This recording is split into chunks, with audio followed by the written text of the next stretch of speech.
ബിസ്മില്ലാഹിർ റഹ്മാനിർ റഹീം. ഇർഷാദത്തെ ഹബീബ് ஞானோபதேசங்கள் ഖ്വാജ ஹபீபுல்லா ஷா அலைஹி ரஹ்மா அவர்கள் அருளியது. அத்தியாயம் 5. 10 வகையான ஞான ஒழுக்கங்கள். ஷேகானவர் ரசூலுல்லாஹி ஸல்லல்லாஹு அலைஹி வஸல்லம் அவர்களுடைய பிரதிநிதி ஆவார். இவரை பின்பற்றி நடப்பதும் மரியாதை செலுத்துவதும் அல்லாஹ் ரசூலுக்கு வழிபட்டது போலாகும். எனவே அதிகாரிக்கு மரியாதை செய்வது அரசருக்கு மரியாதை செய்வதாகும்.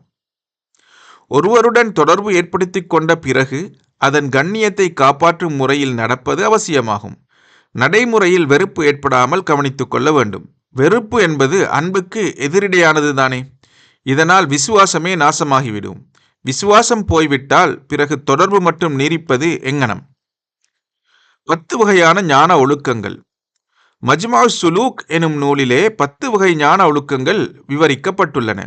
அதில் கூறப்பட்டிருப்பதாவது: சூஃபியாக்களான நாதாக்கள் தசவுஃப் எனும் ஞான மார்க்கத்தின் செயல்முறைகளை பகிரங்கத்தில் 5ஆகவும் அந்தரங்கத்தில் 5ஆகவும் வகுத்து கூறியிருக்கிறார்கள்.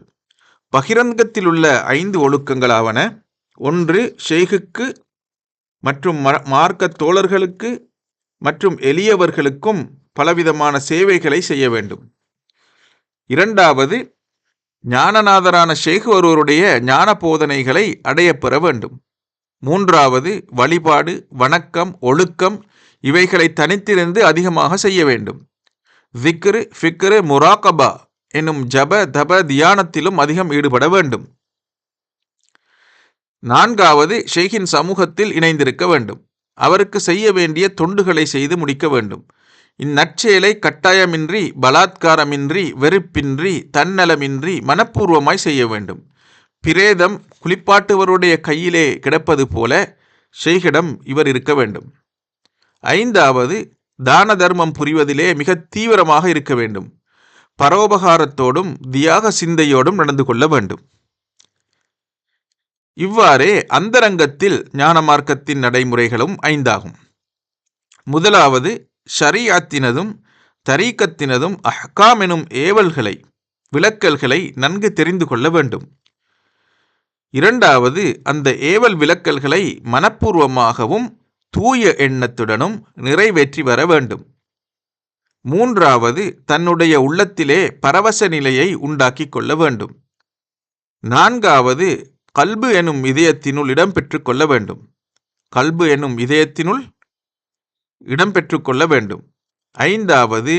ஹக்கு தஆலாவின் மாரிஃபத் எனும் மெய்ஞானத்தை அடைய வேண்டும். ஞான வழிப்படி நடக்கும் முரீதுடைய தன்மையில் இந்த 5 வகை பகிரங்க அந்தரங்க நடைமுறைகள் அமையாத வரையில் அவரை சூஃபி என்று சொல்ல முடியாது. ஒரு குறிப்பிட்ட விஷயத்தை அடையப்பெற வேண்டுமானால் அதற்கு இந்த நிபந்தனைகள் வேண்டும். இது தவறிப்போனால் அசலான விஷயமே தவறிப்போய்விடும்.